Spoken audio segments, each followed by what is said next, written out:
Brother क्या था, वो ब्रदर जो था वो बिलीवर था, वो प्रभु यीशु मसीह को मानता था, उसको पता थी बाइबल हर एक चीज को, उसका बैप्टिज्म भी हुआ था, है ना।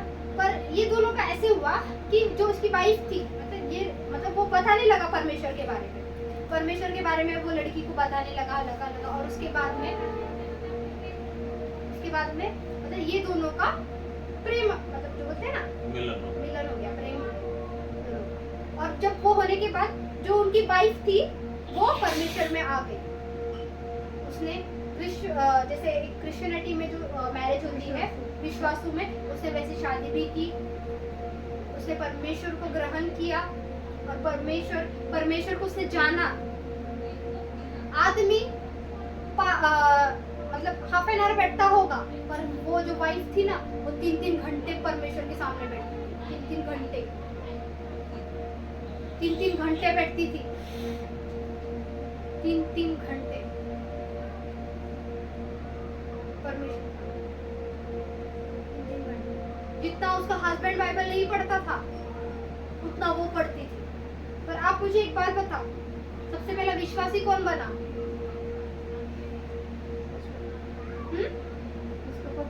उसका पति हस्बैंड बना, और वाइफ कब बनी? उसका मिलन होने के बाद। पर वो खाकी थी, अन्य जाति की थी। पर जब वो अन्य जाति की है, पर वो 2-2 घंटे मतलब घुटने पर बैठकर वो प्रेयर कर रही है, 3-3 घंटे 2-2 घंटे 3-3 घंटे 2-2 घंटे। वो अन्य जाति के रहने के बाद क्या करे? परमेश्वर से क्या करे? प्रार्थना करे, है ना। पर आदमी देखता था और आदमी सब कुछ ला कर देता था, पर आदमी ने क्या किया पता है? परमेश्वर की बात को नहीं सुना। बिलीवर होकर भी अलग जो लड़की थे उनसे बातें करने लगा, हर एक चीज अलग अलग होने लगी। वाइफ को गुस्सा है, वाइफ चली गई। क्या हो गया? ये परिवार क्या हो गया? टूट गया।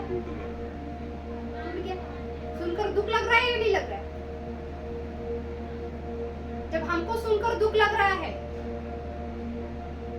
तो उन लोग के दिल पे क्या बीतती है? जब घर का हेड ही परमेश्वर के सामने नहीं बैठ रहा, परमेश्वर के पास नहीं, परमेश्वर से दूर चले गया वो, तो क्या होगा? उसका घर बनेगा? नहीं बनेगा। औरत से घर नहीं बना जाता, याद रखिएगा। औरत से कभी घर नहीं बना जाता, आदमी से ही घर बना जाता है, आदमी से ही। अगर आदमी अपने औरत को मार भी रहा है तो भी वो चुप रहेगी घर में। क्यों? क्योंकि वो दोनों को परमेश्वर का भय है। सिर्फ औरत को परमेश्वर का भय है और आदमी को परमेश्वर का भय नहीं है, तो वो घर रहेगा या नहीं रहेगा? टिकेगा या नहीं टिकेगा? नहीं टिकेगा।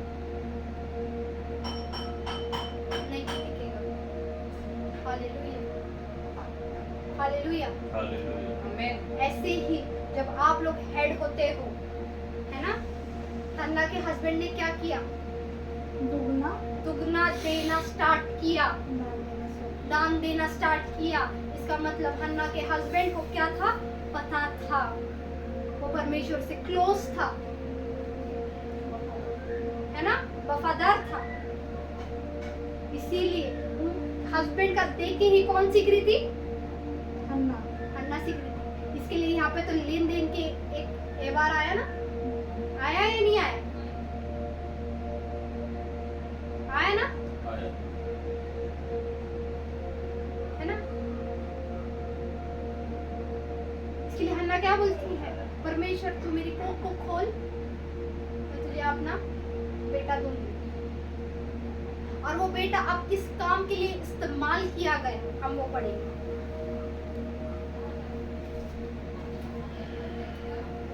हाँ, उससे ही स्टार्टिंग से पढ़ो।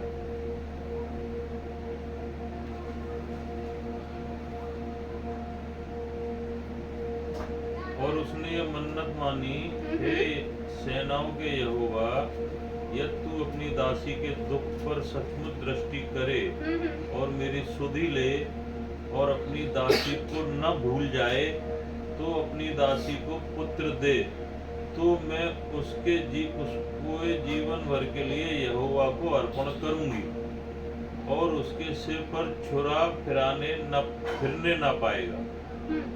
तब क्या फिरने नहीं पाएगा? बाल काटते हैं। जब तुम मन्नत करते हो तो मन्नत जब किसकी करते हो? यहोवा के नाम से। जो बाल- नहीं, जो जिस यहाँ पे क्या लिखा है? उसके सिर पे छुरा छुरा फिरने ना पड़े। फिरने नहीं पाएगा। मतलब परमेश्वर ने उसको जैसा दिया है वैसा वो परमेश्वर वैसे ही क्या कर रही है? परमेश्वर को फिर से दे रही है, रिटर्न कर रही है परमेश्वर को। उसमें से कुछ भी नहीं निकाल रही। कुछ भी नहीं निकाल रही, वो बाल तक नहीं ले रही। सोचो फिर।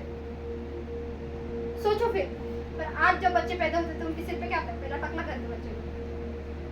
करते हैं नहीं करते? मुंडन कराते हैं। हाँ, मुंडन कराते हैं। और फिर वो आपने एक देखा, मैंने एक सुना था कि जब वो मुंडन कराते हैं हिंदुइज्म में, वो क्या करते हैं? वो उनके देवी देवता को क्या करते हैं? चढ़ाते हैं। वो बाल क्यों सेक्रीफाइस करते हैं? कभी सोचा? बाल क्यों सेक्रीफाइस करते हैं? कभी तुमने तुम्हारे बाल गिने क्या? गिने? पता है तुम्हारे बाल कितने हैं? लेकिन यहोवा को मालूम। है ना? पर किसको मालूम है? यहोवा को मालूम है। वैसे ही तुम्हारी डेस्टिनी तुम्हारे बालों से जुड़ी है। Amen. तुम्हारे बालों से क्या है? तुम्हारी डेस्टिनी जुड़ी है। अगर बीच में का टकला हो और बाजू से बाल हो तो वो इंसान कैसे दिखेगा? कैसे दिखेगा? अच्छा नहीं लगेगा। अच्छा नहीं लगेगा, बदसूरत लगेगा। कोई लड़की से शादी करेगी क्या? नहीं करेगी। नहीं करेगी। इसका मतलब उसके बालों की ब्यूटी कौन है? सॉरी, उसके सिर का ब्यूटी कौन है? बाल बाल है। वो बाल क्या है? तुम्हारी खूबसूरती। आज ताज खूबसूरती है ना? यस। अगर कोई लड़का टकला घूम रहा है तो उसको सब क्या बोलेंगे? टकला गंजा। बोलेंगे या नहीं बोलेंगे? क्यों? क्योंकि उसकी ब्यूटी नहीं है उसके पास। उसकी ब्यूटी नहीं है उसके पास। जब तुम्हारे बाल तुम्हारे पास होते हैं वो तुम्हारी ब्यूटी होती है। इसका मतलब जब यहोवा तुम्हारे बाल को क्यों गिन रहा है वो सिर्फ और सिर्फ यहोवा को मालूम है। सिर्फ और सिर्फ यहोवा को मालूम। और वैसे ही वो शैतान को भी पता है। इसीलिए शैतान ने क्या किया? यहाँ पर कॉपी किया है। जब बच्चा पैदा हो उसका मुंडन कराए और क्या करे? चढ़ा दे। चढ़ा दे। मतलब उसकी डेस्टिनी कहाँ जा रही है? उसकी ग्लोरी कहाँ जा रही है? उसकी बुद्धि कहाँ जा रही है? शैतान के पास, है ना? शैतान के पास जा रही है ना? इसके लिए यहाँ पर हन्ना क्या बोल रही है? किसी और को नहीं देना। क्या पता कोई बाल चुरा कर लेकर दे, क्या पता मेरे बच्चे का कुछ कर दे। इसके लिए हन्ना ने क्या किया? बाचा बांधे जैसा दे रहा है वैसे तुझे सौंप दूंगी। जैसा तुझे चाहिए था मैं वैसा ही दे रही हूँ। क्या परमेश्वर क्या बोला? तू मुझे बच्चा दे, सिर्फ मैं उसके बाल रखूंगी नहीं। या उसके नाखून रखूंगी। कुछ भी निशानी। कुछ भी नहीं निशानी। सिर्फ और सिर्फ क्या कर रही है? वो दे रही है। दे रही है। एक माँ अपने बच्चों को छोड़ सकती है? नहीं छोड़ नहीं। सकती। नहीं छोड़। पर अभी के टाइम पर, छोड़ सकते हैं। ये टाइम पर क्या हो रहा है? छोड़ देती। क्यों छोड़? का तो खून है, बच्चा है शरीर खराब हो जाता है ना? पर हन्ना किस और से छोड़ रही? किस लिए छोड़ रही?